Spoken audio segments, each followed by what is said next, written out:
Bon, donc il est 20 heures, on va pouvoir commencer cette conférence virtuelle. Donc pour ceux qui ne connaissent pas encore notre cycle de conférences, c'est un cycle qui se renouvelle tous les à peu près 2 mois et demi, où on essaie d'aborder des sujets liés au risque en santé. Alors exceptionnellement aujourd'hui, mais j'espère que ce sera pas c'est la première fois, mais j'espère que ce ne sera pas la dernière. On a un thème qui est consacré aux chirurgiens dentistes. Donc voilà. Donc personnellement, moi je suis Marie-Christine Simone, donc médecin à la prévention médicale, gestionnaire de risque entre autres, mais je ne vais pas beaucoup intervenir aujourd'hui, juste pour vous parler un petit peu du mode d'emploi de la conférence, et puis après je laisserai mes deux consoeurs se présenter. Donc la conférence, elle démarre donc dès maintenant. Vous êtes donc connectés pour ceux qui sont là, merci. Sachez que donc la conférence va durer 1 heure, que vous pouvez à tout moment intervenir en tapant vos messages ou vos questions dans le cadre qui vous est réservé, et bien évidemment, on y répondra. Alors, le modérateur prendra les questions au fur et à mesure qu'elles viennent, ou bien à un moment opportun dans la présentation, de sorte qu'on ne perturbe pas trop le déroulement. Si par hasard certaines questions n'étaient pas, on n'avait pas pris ces questions, ne vous inquiétez pas, on garde ces questions en réserve et on pourra y répondre dans un deuxième temps lorsque la vidéo sera diffusée en différé. Donc, comme je vous le dis, la vidéo peut être reconsultée évidemment une fois qu'on aura fini. Elle pourrait être consultée en différé d'ici quelques temps et donc disponible ensuite sur le site. Donc voilà, je vais laisser mes deux collègues se présenter, puis je vais leur donner la parole pour qu'elles démarrent cette conférence virtuelle. Mesdames, c'est à vous. Merci.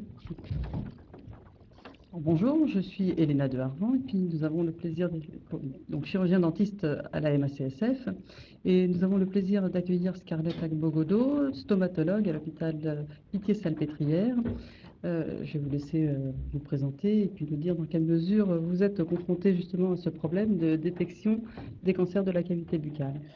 Alors effectivement, je suis stomatologue et j'ai une activité qui est principalement orientée vers les maladies de la muqueuse buccale et donc avec effectivement le dépistage ou la détection de cancer de la cavité buccale, entre autres. Très bien. Alors je crois que vous vouliez commencer votre présentation par des rappels. Alors, quelques rappels avant d'entrer dans le vif du sujet, quelques rappels et quelques chiffres. Tout d'abord, la définition d'un cancer, c'est une prolifération anarchique de cellules anormales qui peuvent s'étendre aux tissus voisins et s'aimer à distance. Et cette cellule cancéreuse, elle devient immortelle et elle a un développement infini. Elle va échapper à tout contrôle de défense et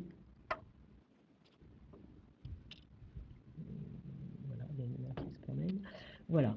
Et donc, je vous montre quelques cancers qu'on reverra par la suite, qui vont évoluer vers l'augmentation et la diffusion.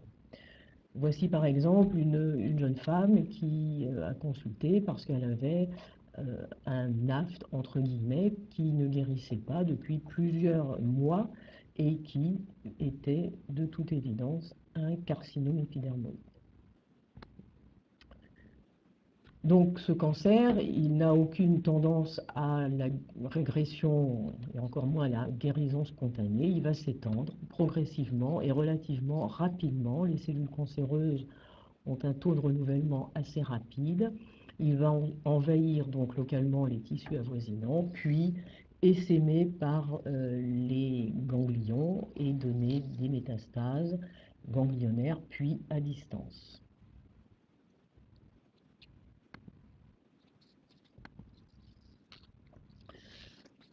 Un rappel sur les cancers des voies aérodigestives en France. Il y a environ 15 000 nouveaux cas répertoriés en 2017 et 3/4 de ces cancers vont concerner des hommes. Ça va atteindre la lèvre, la bouche et le pharynx, et chez l'homme, c'est la 5e localisation de cancer. Chez la femme, c'est la 11e localisation dans le rang des cancers. L'âge moyen du diagnostic, il est autour de 60-65 ans. C'est un âge moyen, ce qui ne veut pas dire qu'on ne va pas voir de cancer chez des personnes très jeunes et chez des personnes très âgées. Ce qu'il faut retenir et comprendre, c'est que ce cancer buccal, il a d'emblée un mauvais pronostic. Même quand il est correctement traité, C'est un cancer pour lequel on ne parle pas de rémission complète comme pour certains autres cancers, comme par exemple les cancers hématologiques, où après 5 ans de guérison, les patients sont en rémission. Pour le cancer buccal, on ne parle jamais de rémission complète. De plus, les traitements vont être lourds, souvent lourds, avec des séquelles chirurgicales quand c'est la chirurgie, radiothérapeutique quand on fait de la radiothérapie.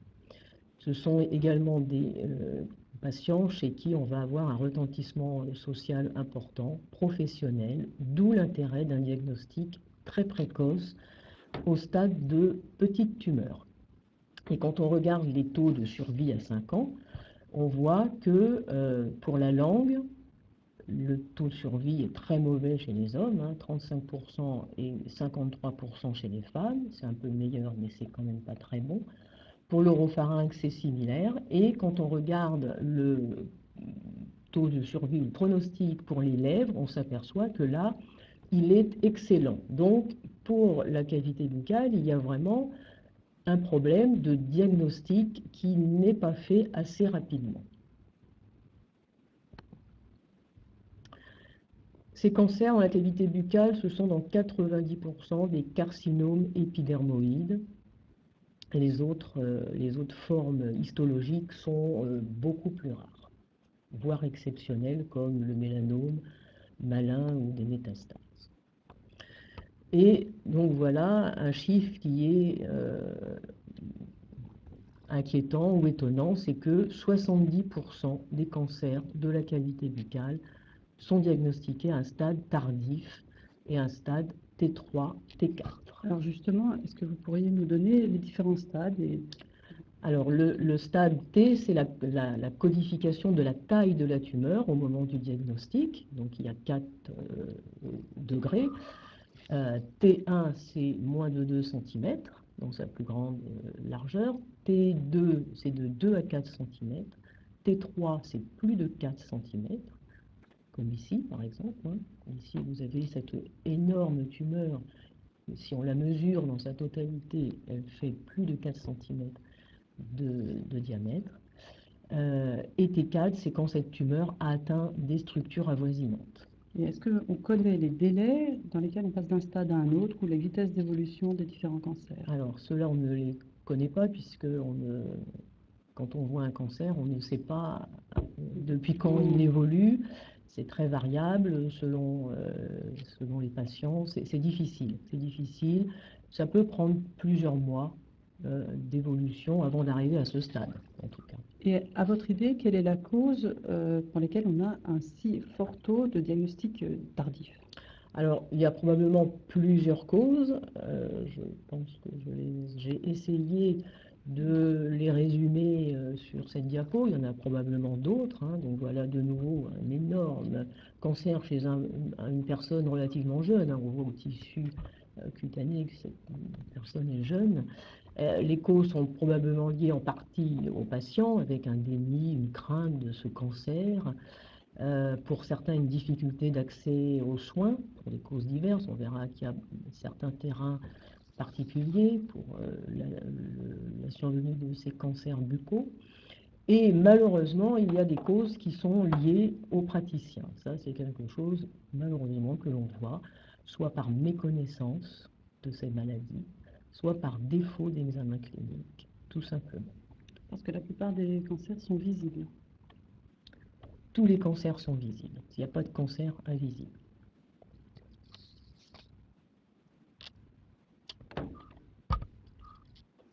Et dans 90 à 95% des cas, ce cancer, il va avoir un aspect vraiment typique.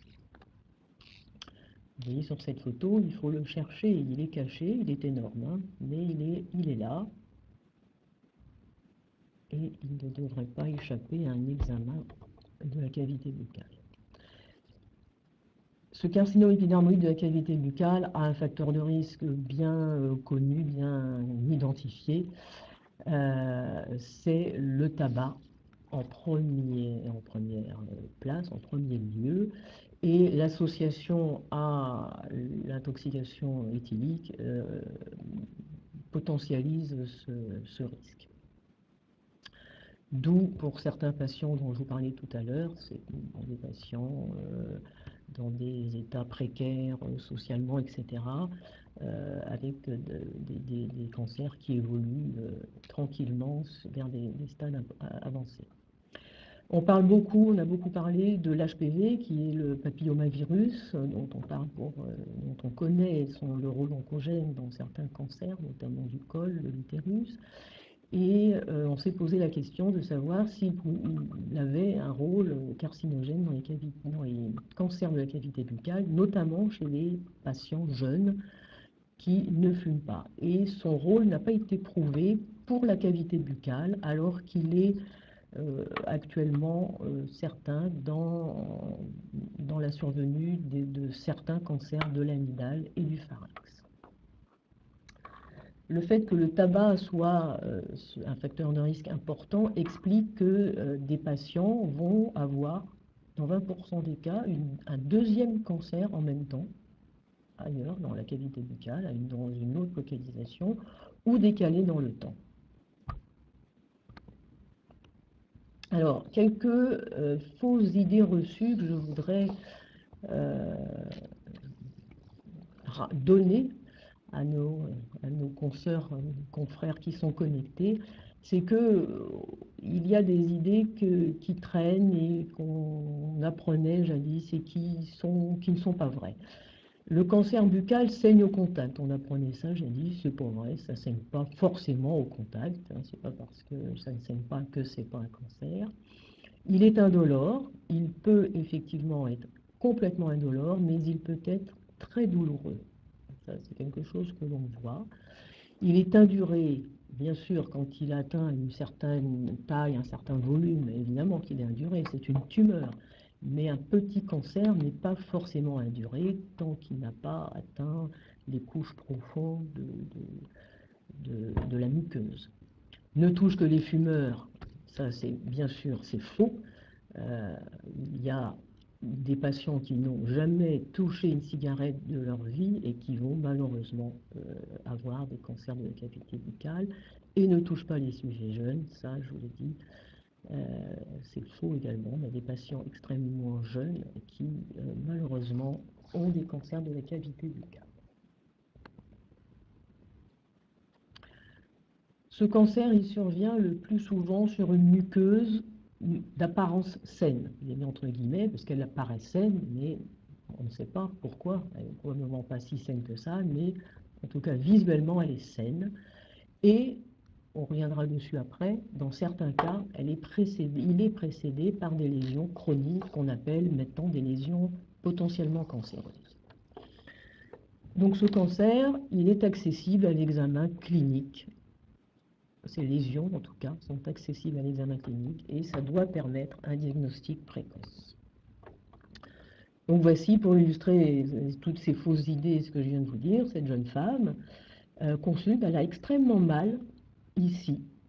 Elle a cette lésion un peu inflammatoire qui lui fait extrêmement mal. Elle ne fume pas, elle n'a jamais fumé de sa vie. Et malheureusement, il s'agit d'un carcinome épidermoïde, dont on voit déjà l'infiltration, il fait 1 cm, c'est un T1. Alors, une animation qui va passer. J'aime bien passer cette photo parce que, en fait, faire un diagnostic de carcinome à ce stade-là, c'est facile. À ce stade-là, tout le monde peut le faire aussi. Et en fait, c'est vrai que parfois, quand il nous arrive un événement difficile, voilà, on se dit, on aimerait bien remonter le temps pour faire en sorte que si on avait su, on aurait fait quelque chose avant. Donc ici, on a un carcinome qui est déjà très évolué, dont le diagnostic est malheureusement très facile aussi, et le pronostic mauvais. Donc, si on veut remonter le temps et qu'on veut rendre service à nos patients et qu'on veut les guérir si possible, il faut faire le diagnostic de cancer à ce stade-là. Et c'est très important et c'est là-dessus. C'est vrai qu'à la lumière de ces images, on attend quelques pistes. Voilà, je vais essayer. En fait, je vais insister sur l'examen clinique, hein, c'est l'élément clé de la prévention, c'est vraiment d'examiner les bouches, en fait. C'est le meilleur moyen pour détecter ou remarquer quelque chose de ce qui vous paraît suspect. L'examen clinique, c'est facile, on n'a pas besoin de matériel sophistiqué, hein, il faut un bon éclairage. Ça, tous nos collègues ont ça. Il faut peu d'instruments, il faut un miroir, un abaisse-langue, des compresses pour tirer la langue, un gant, j'ai oublié de mettre, qu'il fallait quand même mettre des gants. Bon, voilà, c'est très simple, c'est indolore et c'est extrêmement rapide. Et si vous prenez la peine de soulever la langue de ce patient, vous voyez qu'il a un tout petit cancer ici, dont le pronostic sera meilleur que si vous le laissez évoluer tranquillement vers un stade plus sévère. Donc c'est facile et rapide. Bon, c'est une photo voilà, qui montre qu'il ne faut pas oublier tous les sites de la cavité buccale, mais ça c'est vraiment avec l'habitude quelque chose que l'on fait en moins de 5 minutes. Hein. Oui, sauf que c'est vrai que nous n'avons pas l'habitude de prendre la compresse et de tirer sur la langue. Oui, donc, je sais. Il faut l'apprendre, il faut vraiment l'apprendre. Parce que les cancers épidermoïdes, hein, CE, passent toujours au début de leur évolution par un stade intraépithélial, c'est-à-dire limité à la petite muqueuse, ce qu'on appelle un carcinome in situ, et ça se voit, c'est quelque chose que l'on voit. Et le diagnostic doit être fait à ce stade-là. Donc je le redis, hein, examen attentif, systématique de la muqueuse buccale, parce que vous pouvez détecter des lésions totalement asymptomatiques, d'autant plus que le terrain s'y prête, et vous allez voir par exemple une lésion qui va persister plus de 10 jours. Une lésion qui persiste plus de 10 jours, c'est dans la cavité buccale, c'est pas normal, sauf s'il s'agit d'une anomalie anatomique, mais ça, on va faire un cours dessus. Mais il faut s'inquiéter d'une lésion qui va persister et ne pas attendre pour agir. Et justement, quelles sont les circonstances de découverte de ces lésions? Ben, elles sont nombreuses et variables. C'est vrai que il faut les découvrir à un stade très précoce. Donc soit c'est, comme cette jeune femme de tout à l'heure, une lésion qui lui fait extrêmement mal, et ne pas se dire je vais lui donner un traitement pendant 1 mois, puis on verra bien. Non, elle a mal, 10 jours après, si ce n'est pas amélioré avec un traitement local quelconque, il faut s'inquiéter. Et c'est une demande de la patiente. Alors ça peut être, et ça, par contre ça peut être asymptomatique, et en fait là c'est là que c'est important d'agir, parce que, et d'examiner systématiquement les bouches, parce que ces lésions peuvent être totalement asymptomatiques. Et il n'est pas rare que des patients nous soient adressés après qu'on leur ait fait des soins dentaires divers, prothèses, traitement par eau, etc. Et tout à coup, on se rend compte qu'il y a une lésion qui n'a pas disparu pendant toute cette durée de traitement et qui était asymptomatique.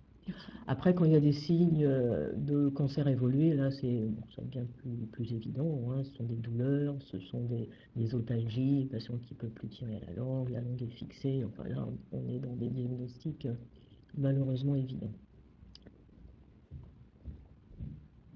Voilà ici, par exemple, cette lésion qui est donc tumorale. Ceci est un carcinome épidermoïde de la gencive, qui pourrait ressembler, peut-être si on n'a pas l'habitude, à un abcès, ou voilà. Le praticien a examiné la dent, a fait une radio, il a nettoyé, il a revu le patient 1 semaine après, ça n'a pas bougé du tout, et donc là il se dit, ce n'est pas d'origine dentaire, je m'inquiète, et effectivement il a bien fait, c'était un carcinome épidermoïde. Voilà une autre patiente, pareil, adressée par un chirurgien dentiste, parce qu'elle a une douleur sur le bord gauche de la langue qui ne cède pas, et il trouve cet aspect un peu inquiétant. Il a raison, c'est un carcinome épidermoïde débutant, ici, chez une femme qui fume des cigarillos, donc il y avait le terrain déjà qui l'intriguait, et il avait bien fait. Alors, Laura D nous pose une question. Envoyer une lésion pour avis. Bien sûr, c'est notre exercice quasiment quotidien de voir des patients pour des avis, absolument. Et ce qu'on n'a pas mis dans, j'y ai pensé après, ce qu'on n'a pas mis dans le diaporama, c'est qu'on a un outil actuellement qui est très intéressant, c'est le smartphone, avec la possibilité de faire des photos. Et on a souvent des collègues ou des jeunes, des internes, etc., qui viennent et qui nous montrent sur leur smartphone des photos qu'ils ont faites pour nous demander des avis. Et quand la photo est de bonne qualité, on peut tout à fait les conseiller. Alors, ce cancer dans la bouche, il va pouvoir atteindre, on va le retrouver sur toutes les localisations avec, par ordre, par fréquence, hein. La langue et le plancher antérieur sont les deux localisations des carcinomes les plus fréquentes. Les lèvres ne sont pas très loin, mais là, je vous le rappelle, il y a un diagnostic qui est précoce avec un très bon pronostic. Et ensuite, les autres localisations se partagent les fréquences à peu près similaires, hein. Le palais et la gencive ont la particularité d'être sur des os, des structures osseuses, avec des extensions vers l'os qui vont nécessiter des traitements plus agressifs, hein, puisqu'il va falloir retirer l'os si le cancer est invasif. Et puis la joue et la commissure sont moins fréquentes, mais voilà, tout peut se voir. On voit qu'il y a des fréquences variables, mais partout on a quelques Ah oui, cas. aucune zone n'est épargnée. Donc le cancer débutant, celui qu'on veut vraiment détecter, c'est une lésion classiquement peu douloureuse, mais parfois douloureuse. Et en fait, elle a des petits caractères, mais voilà, il faut les chercher. Les bords sont un peu surélevés, mais pas tellement, ils ne sont pas éversés. Si on passe son doigt, on sent que c'est un petit peu raide, mais c'est pas dur. Surtout, ça n'a aucune tendance à la cicatrisation. Et il va falloir donc le confirmer, ce diagnostic, par une histologie en faisant une biopsie. Donc voici de nouveau là c'est une petite ulcération qui est carcinomateuse. Il va falloir biopsier ces lésions pour confirmer les diagnostics.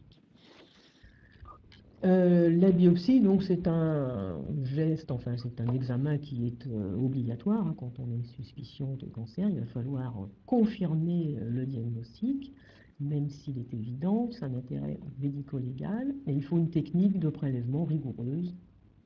Il faut un prélèvement qui est profond, orienté, en limite de lésion, et éventuellement multiple, mais enfin, généralement sur un cancer, on ne fait qu'une biopsie.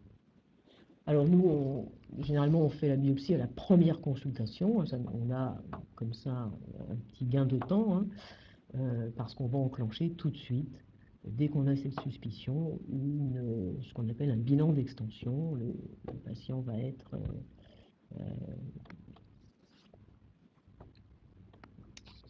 bilanté.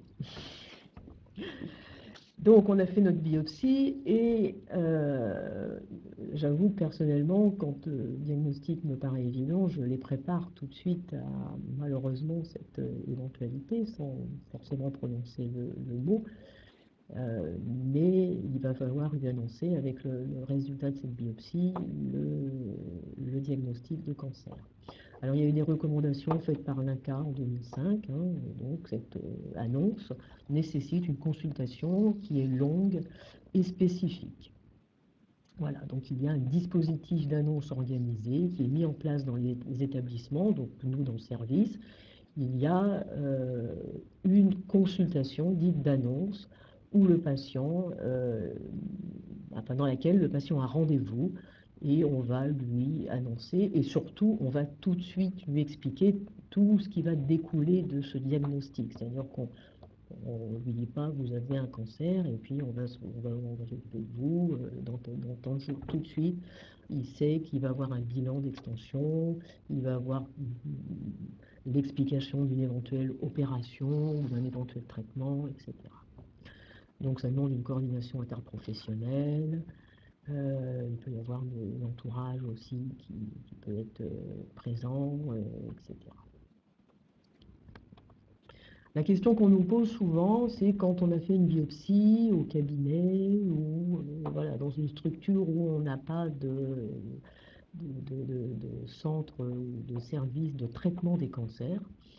L'INCa dit les médecins généralistes, radiologues ou spécialistes d'organes exerçant en ville, donc un dentiste, sont aussi bien évidemment amenés à annoncer un diagnostic de cancer dans la mesure où il a fait la biopsie et où il a le compte-rendu à annoncer au patient. Parce qu'en fait, le dispositif d'annonce cible plutôt un temps hospitalier. Le rôle de ces praticiens, à ce moment-là, est d'orienter rapidement le patient vers un établissement où il pourra bénéficier de ce dispositif. Donc ça, il est effectivement pas question de laisser le patient dans la nature et lui dire de prendre rendez-vous dans un service quelconque, tout seul, comme ça, perdu. Alors, rapidement sur les possibilités thérapeutiques, le sevrage tabagique, bien sûr, la priorité quand le patient fume.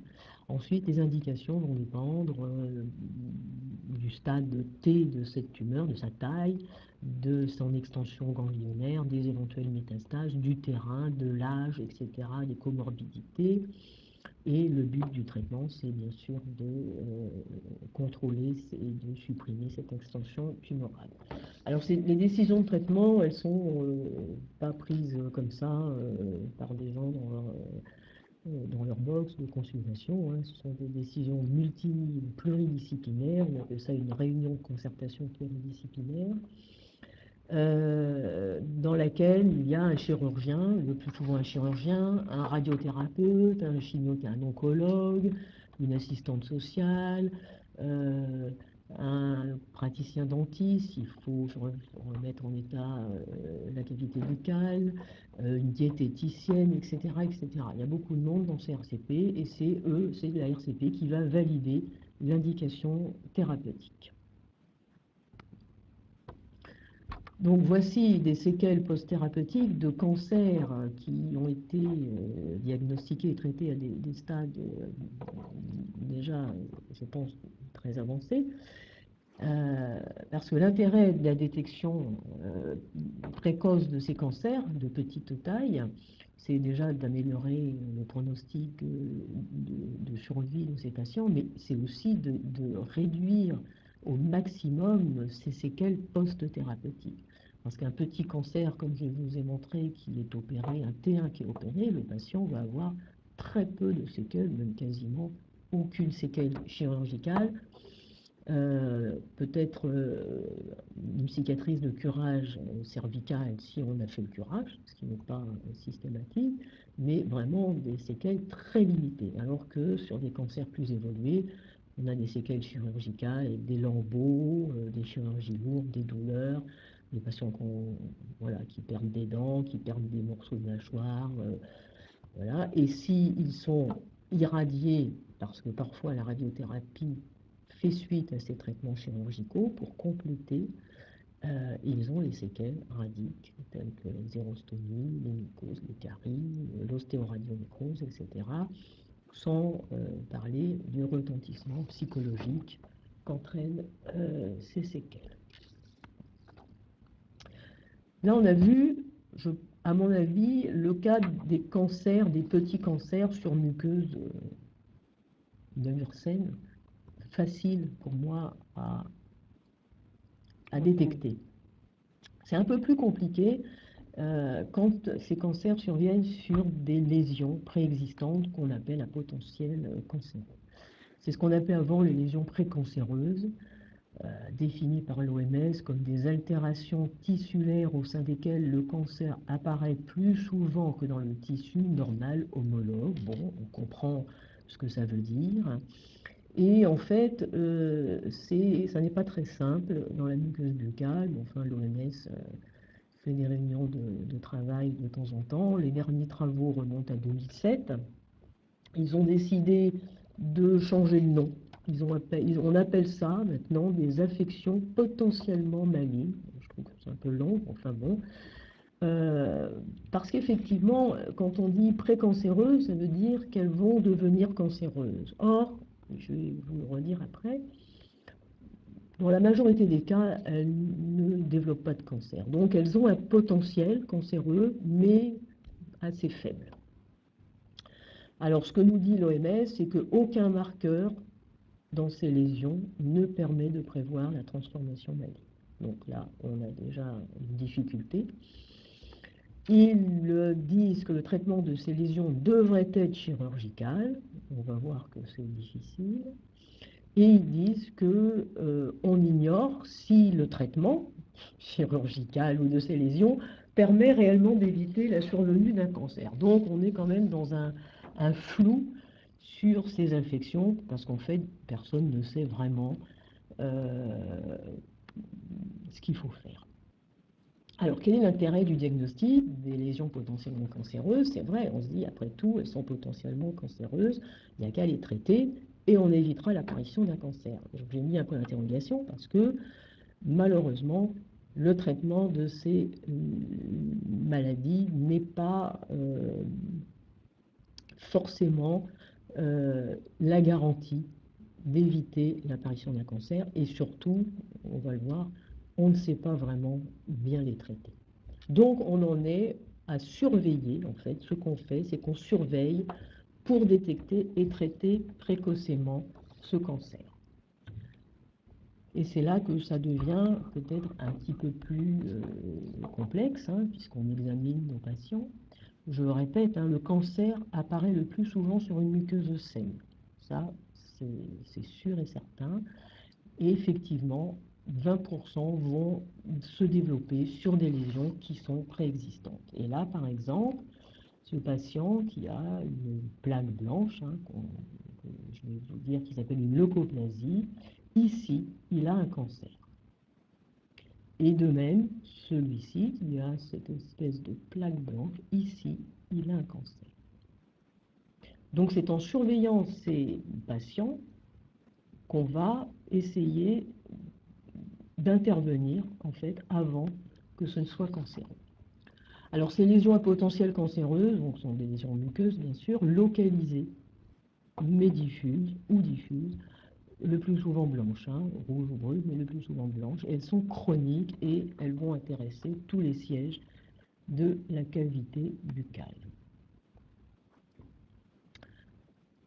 Ces lésions potentiellement cancéreuses, bon, elles étaient définies, on appelait ça des lésions précancéreuses avant, et donc la leucoplasie est la plus fréquente, le lichen pleural est discuté, la chélite actinique est une lésion à potentiel cancéreux, et les autres, en fait, je les ai laissés, mais les autres sont actuellement considérés, le carcinome verruqueux est considéré comme un cancer déjà, superficiel, ainsi que l'érythroplasie, voilà. Et la fibrose, c'est très particulier, on en voit très très peu, c'est une maladie qu'on voit plus dans les pays en Inde. Alors, ces lésions à potentiel cancéreux, certaines, 20%, vont évoluer vers des cancers. Et donc, ce qu'il faut bien comprendre, en fait, c'est que le passage de ces lésions à potentiel cancéreux vers le cancer, là, pour le coup, je peux vous dire que ça ne se fait pas rapidement. En combien de temps? Il faut plusieurs mois, voire plusieurs années pour que cette évolution se fasse. Et surtout, ce qui est important de comprendre, c'est que ça se fait par des phases, ce qu'on appelle de dysplasie, des passages par des phases de dysplasie. Et cette dysplasie, en fait, cliniquement, on va la pressentir, on va la voir, la lésion change. Et donc, avant d'être un cancer, on voit qu'elle a changé d'aspect. Alors, la dysplasie, donc c'est une définition anatomopathologique, donc on va voir dans une biopsie. C'est un trouble acquis de la multiplication cellulaire, donc qui résulte d'anomalies génétiques, ça altère le contrôle de la prolifération cellulaire et ça va donner des anomalies de maturation cellulaire. Ce qui est intéressant de comprendre, c'est que les cellules dysplasiques peuvent inconstamment et dans un délai variable se transformer en cellules cancéreuses, mais ça veut dire que la dysplasie, elle est réversible. Alors que je vous ai dit au début que le cancer, une fois qu'il est là, il va évoluer de toute façon il va évoluer de toute façon, et c'est absolument irréversible. La dysplasie, elle est réversible. Alors là, il y a un schéma qui est intéressant, puisque si on voit, voilà, même sans vraiment bien connaître l'histologie, là, on montre une muqueuse normale. Ici, vous avez ce qui pourrait correspondre à une leucoplasie. Vous voyez, il y a une couche un peu épaisse cornée qui est normale, qui est pathologique, mais qui n'est pas inquiétante. Et puis vont apparaître cette fameuse dysplasie, ces anomalies cellulaires, qui vont évoluer tout doucement. Alors au début, elles sont en bas, là, dans la partie basale de l'épithélium, et puis elles vont commencer à monter un petit peu, une dysplasie modérée, et puis elles vont atteindre toute l'épaisseur de l'épithélium, hein, tout ce qui était normal ici est dysplasique, mais là, ici, on n'est pas encore dans du cancer. Et surtout, la membrane basale n'est pas rompue, donc ces cellules, elles restent vraiment dans l'épaisseur. Si on arrive à traiter le patient à ce stade-là, on est très content parce que là, on a toutes les chances de lui éviter, en tout cas, d'avoir un cancer à cet endroit-là. Si on le laisse, on commence à avoir des cellules cancéreuses qui apparaissent, qui restent dans l'épithélium, donc ça s'appelle du cancer in situ, intraépithélial, et si on le laisse, il va devenir... encore dans le précoce. Là, on est encore précoce. Là, on est encore précoce. Là, on est plus précoce. Les cellules ont commencé à envahir la partie profonde de l'épithélium. Donc la difficulté, c'est de repérer cette dysplasie cliniquement, parce que ces patients, voilà, la leucoplasie qui est la lésion vraiment officiellement à potentiel cancéreux, a une définition, c'est une lésion, c'est une définition clinique, c'est cliniquement. Donc cliniquement, on voit cette lésion, cette plaque blanche, et hop, elle est ici. Donc c'est une lésion blanche de la muqueuse buccale qu'on ne peut pas détacher, et pour laquelle on ne va pas trouver de cause autre que le tabac, en sachant que certaines leucoplasies ne sont pas tabagiques. Ça n'est pas toujours très simple. Le tabac est effectivement un facteur de leucoplasie. C'est le témoin du tabagisme, et je rappelle, donc je pense que c'est la troisième fois, que 10%, que 90%, 80% des cancers surviennent sans lésion préalable, et que 10 à 20% vont survenir sur des lésions préexistantes. Ici, cette patiente n'a absolument aucune lésion préexistante, elle a fait ce petit cancer, alors que ce patient, donc tabagique, a ce qu'on appelle cette leucoplasie, cette grande plaque blanche du bord et de la face ventrale de l'âle. Alors, à quelle fréquence les surveiller? Alors, je vais quand même, avant d'écrire, je vais vous le dire après, parce que c'est compliqué.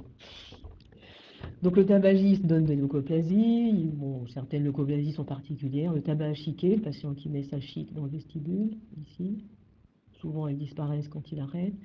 L'uranite tabagique du patient qui fume de la pipe, ce qui se fait rare, mais on en voit encore un petit peu. Voilà, ça c'est une leucoplasie du palais et du voile, avec des risques cancéreux voilà, qui existent. Et ici, des petites leucoplasies de lèvres chez des patients, alors ça c'est très rare aussi, qui fument des cigarettes sans filtre.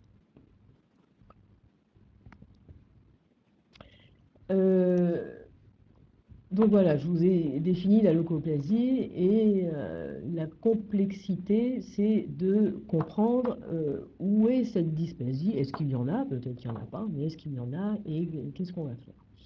Pour savoir s'il y a de la dysplasie, on va se fier, malheureusement, on n'a pas d'autres méthodes, d'autres moyens, à son aspect. Et on va regarder son aspect, et on va définir en fait s'il est, on appelle ça homogène ou inhomogène.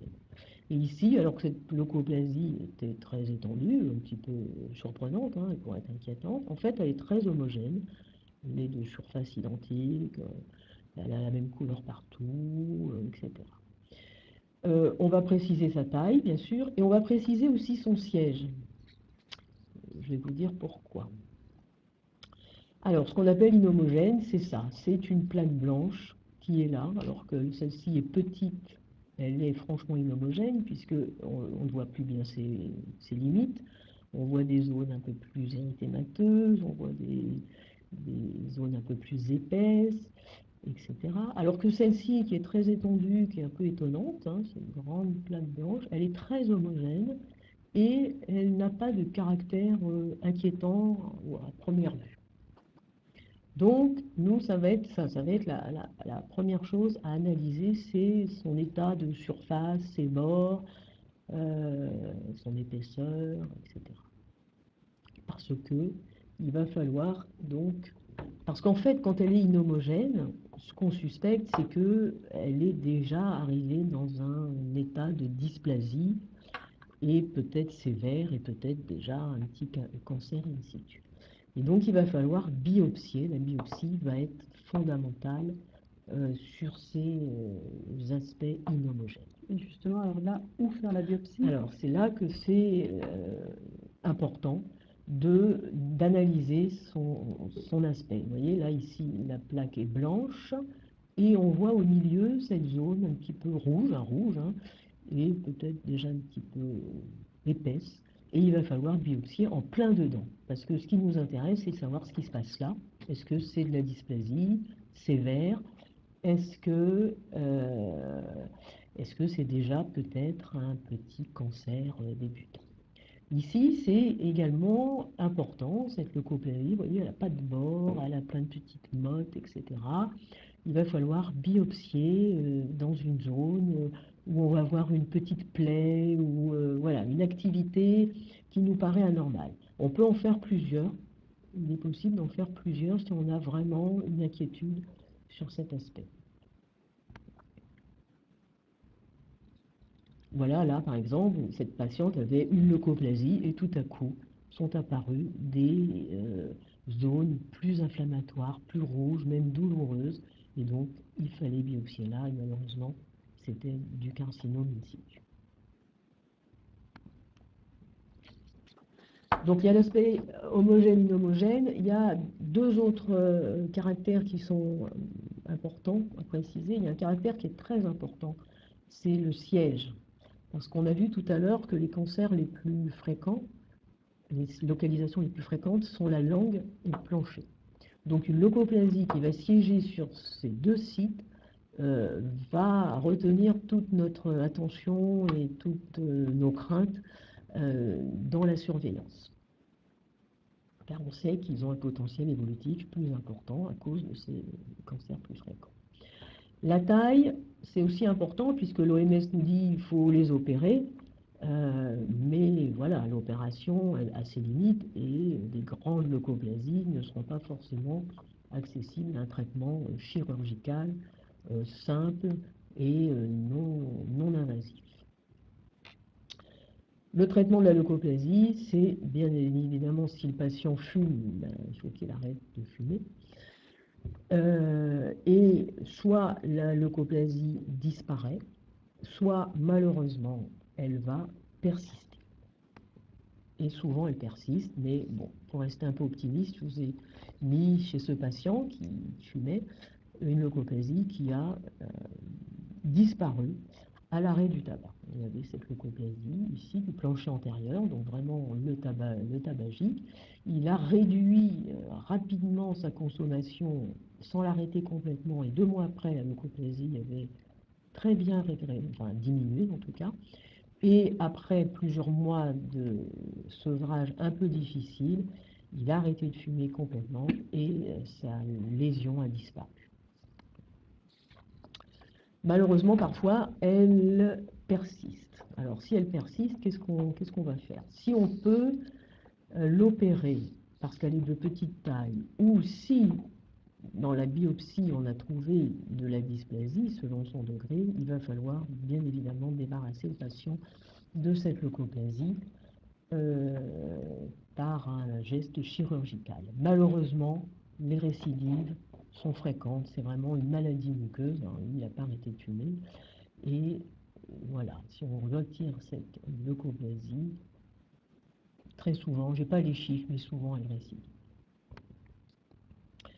Il y a un point qui est très important, qu'il faut que je dise à nos confrères et consoeurs, c'est que ces leucoplasies, on va les surveiller. On va les surveiller et il y a quelque chose qui est primordial, c'est que le cancer ne va pas forcément apparaître sur la lésion à potentiel cancéreuse. C'est vraiment une maladie muqueuse, toute la muqueuse est malade. Et voilà, donc ça veut dire que quand on surveille une leucoplasie, il ne faut pas juste regarder la leucoplasie, il faut examiner tout le temps toute la cavité buccale, comme on l'a vu tout à l'heure. Et pour l'illustrer, voilà, cette jeune femme suivie pour une leucoplasie, qui elle-même d'ailleurs surveille ça attentivement, et malheureusement son cancer est apparu ici sur la face ventrale de sa langue. Il était petit et voilà. Donc, si on n'a pas de traitement, malgré l'arrêt du tabac, les lésions peuvent persister. Il va falloir surveiller ces lésions et seule la surveillance de ces lésions, ici des plaques blanches des gencives, ici, et ici, malheureusement, un cancer de la gencive. Seule la surveillance doit pouvoir détecter l'évolution cancéreuse de ces lésions. Et c'est là que je reprends votre question. Quel est le rythme de la surveillance? C'est un petit peu compliqué en fait, parce que l'idéal, c'est déjà que ce soit le même praticien qui les surveille, ça c'est important. Mais on a des photos, hein, on a des photographies, et l'idéal, ça serait 2 fois par an. 2 fois par an serait pas mal. Souvent, moi, je demande aux patients, voilà, qui ont une très bonne hygiène, donc un dentiste qui est soigné, d'aller donc chez le dentiste et d'alterner. C'est-à-dire que si vraiment 2 fois par an c'est lourd, on peut dire tous les 6 mois, son praticien, 6 mois, moi 6 mois. Voilà. Après, c'est 2 fois par an, il y a des patients qu'on surveille plus régulièrement, qui ont des leucoplasies très inhomogènes, qui bougent beaucoup, qu'on peut surveiller un peu plus, ou des patients qui ont déjà été opérés, qui malheureusement refont des leucoplasies, donc on ne peut pas les opérer tout le temps, donc on les surveille un peu plus rapprochés. Je vais vous dire un mot de la deuxième maladie qui a un potentiel cancéreux discuté par l'OMS, mais je pense que ce n'est pas tellement discutable. Mais ça, voilà, il faut avoir quelques notions. Le lichen planche, c'est une dermatose, c'est une maladie dermatologique, inflammatoire, chronique, qui peut atteindre la peau, etc., mais qui peut atteindre des muqueuses malpighiennes et d'ailleurs parfois exclusivement la muqueuse buccale. Des patients, ils n'auront que du lichen dans la bouche toute leur vie. C'est une maladie qui est le plus souvent bénigne, je le mets là, je le remets là. C'est vrai que c'est une maladie qui va être bénigne, elle a un retentissement parfois majeur sur la qualité de la vie, on a des grands lichens très inflammatoires qui sont un peu résistants au traitement, mais ça reste une maladie qui est le plus souvent bénigne, puisque son risque de transformation maligne, on ne le connaît pas très bien, c'est variable selon les auteurs, il est probablement de l'ordre de 1%. Et classiquement sur des formes de lichen particulières. Voilà, c'est ce que je dis aux patients, parce que c'est une maladie extrêmement fréquente, et les patients lisent, regardent sur Internet et tout, donc ils voient tout de suite, la première chose qu'ils voient, c'est que c'est une lésion très cancéreuse, et donc il faut leur expliquer que c'est sur des formes particulières, que tous les lichens sont différents. Certains lichens ont un risque, et ce sont les formes chroniques, érosives, ou atrophiques, qui vont évoluer comme une leucoplasie avec des phases de dysplasie qu'on va voir arriver tranquillement avant qu'il y ait un cancer. Là, malheureusement, ce patient, la première fois qu'on l'a vu, il avait un lichen dans toute la bouche et il avait un carcinome épidermoïde, donc on va dire qu'il fumait aussi. Mais voilà, il avait un énorme cancer de la langue. Et puis voilà, des formes atrophiques qu'il va falloir surveiller pour voir si ça bouge. Et quand ça bouge, eh ben, c'est comme dans les leucoplasies, on va chercher des différences d'apparition de plaques de nodules, d'ulcération, de la base qui s'infile. Donc j'ai mis des petites flèches pour montrer que sur cette plaque blanche un peu atrophique de la langue sur un lichen ancien, ici vous voyez c'est un petit peu épais. Il va falloir biopsier là pour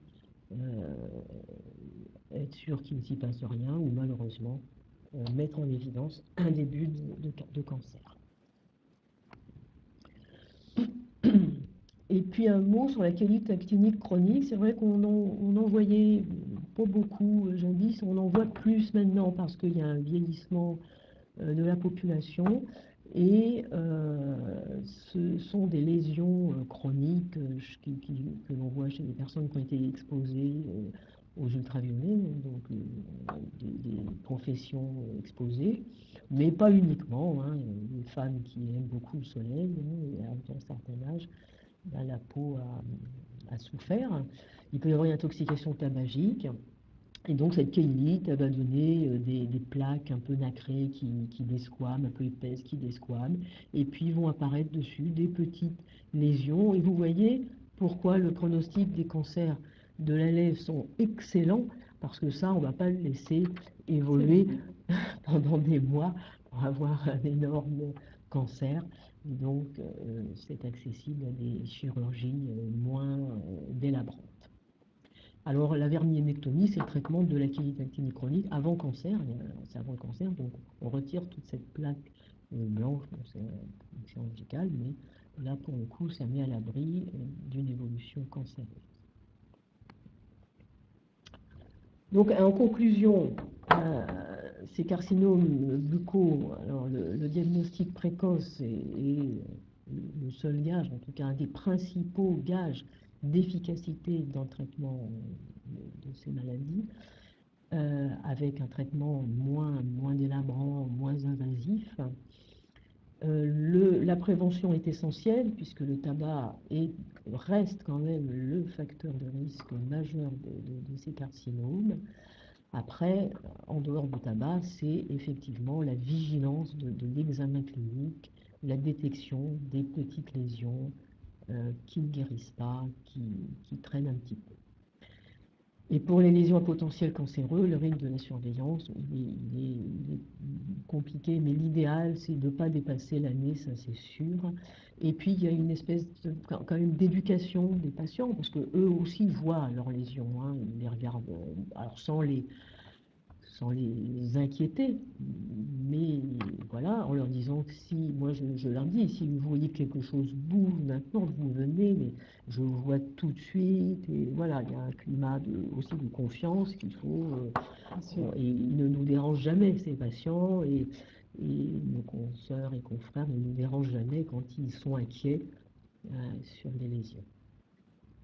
Et donc, nous, c'est des questions aussi qui restent en suspens pour nous. C'est pour ça que j'ai laissé les points d'interrogation. Quel rythme de surveillance? Comment reconnaître ces signes? Il faudrait qu'on ait des outils de surveillance pour mieux examiner, mieux voir ces anomalies cellulaires.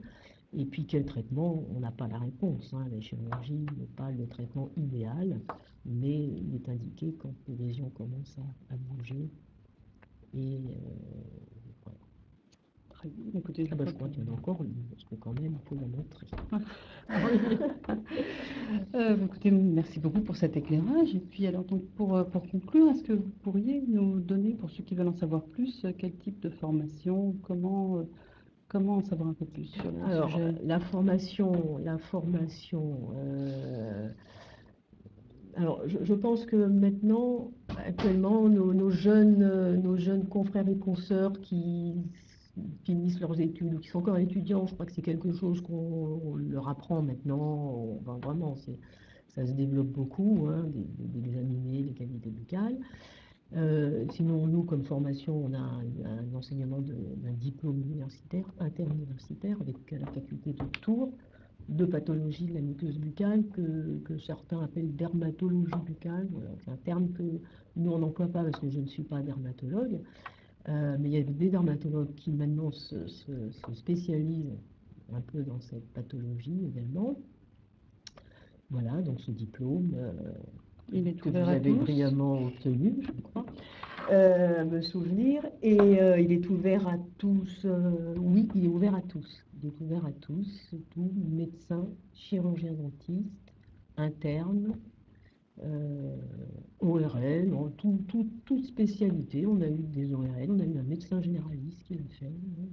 Voilà, il est ouvert à tous. Et il se fait maintenant, à partir de cette année, de l'année que nous terminons, en un an. Bien, on va vous laisser le mot de la fin. Ne bougez pas. Merci beaucoup à toutes les deux. Merci à tous ceux qui se sont connectés. Donc, je vous rappelle que cette conférence est visionnable à nouveau en replay d'ici 3 jours sur le site de la prévention médicale. Et puis, on vous donne rendez-vous pour la prochaine qui est en juin, mais qui concerne tout à fait un autre sujet puisque cela va concerner les vétérinaires. Merci à tous. Merci.